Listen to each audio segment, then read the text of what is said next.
এই মুহূর্তে দর্শক বন্ধুগণ সরাসরি চলে যাব অধীর চৌধুরী কংগ্রেসের প্রাক্তন সাংসদ কি বলছেন কেন্দ্র এবং রাজ্যকে তীব্র নিশানায় এই রাজ্যের শাসক দল তৃণমূলের বিরুদ্ধে কটাক্ষ করছেন কংগ্রেস নেতা অধীর চৌধুরী।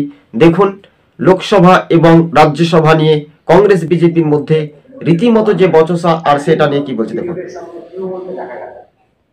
দেখুন তৃণমূল দিদির নির্দেশে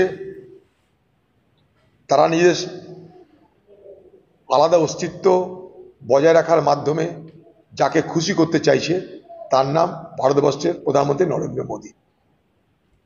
লক্ষ্য করে দেখবেন আক্রমণের লক্ষ্যবিন্দু রাহুল গান্ধী এবং ভালো করে মনোযোগ দিয়ে কংগ্রেস। কখনো বিজেপি দিল্লিতে তৃণমূলের বিরুদ্ধে কথা বলে না বা অন্যান্য আঞ্চলিক দলগুলোর বিরুদ্ধে কথা বলে না, কারণ তারা জানে একমাত্র কংগ্রেস যাদের সঙ্গে বিজেপির 100 বছরের শতাব্দী প্রাচীন আদর্শগত লড়াই, তাই কংগ্রেসকে আক্রমণ করার মধ্য দিয়ে তারা তাদের নিজেদের যে আজকের যে ভারতবর্ষে যা তারা করতে চাইছে সেটা তারা করতে উদ্যোগী। সেখানটাই ইন্ডিয়া ব্লকের পাশ থেকে তৃণমূল নেতৃত্বের মধ্যে এসব শরিক দলকে সরিয়ে দিলে মোদির রাস্তা সাফ হবে।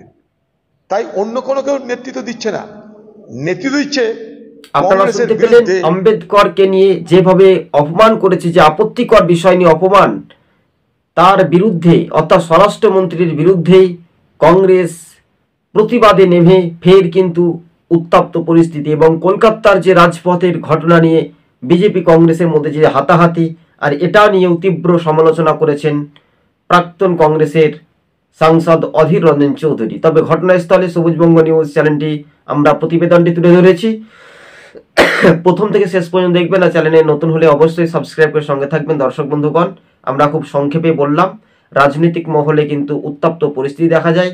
তবে এবার রাজনৈতিক সমীকরণের চিত্রটা পাল্টে যেতে পারে বা বদলাতে পারে, এটাই বলছে বাংলার মানুষজন। কেননা আগামী দিন কি হতে পারে প্রতিফলন, অর্থাৎ নাটকীয় তথ্য বলে এমনটাই।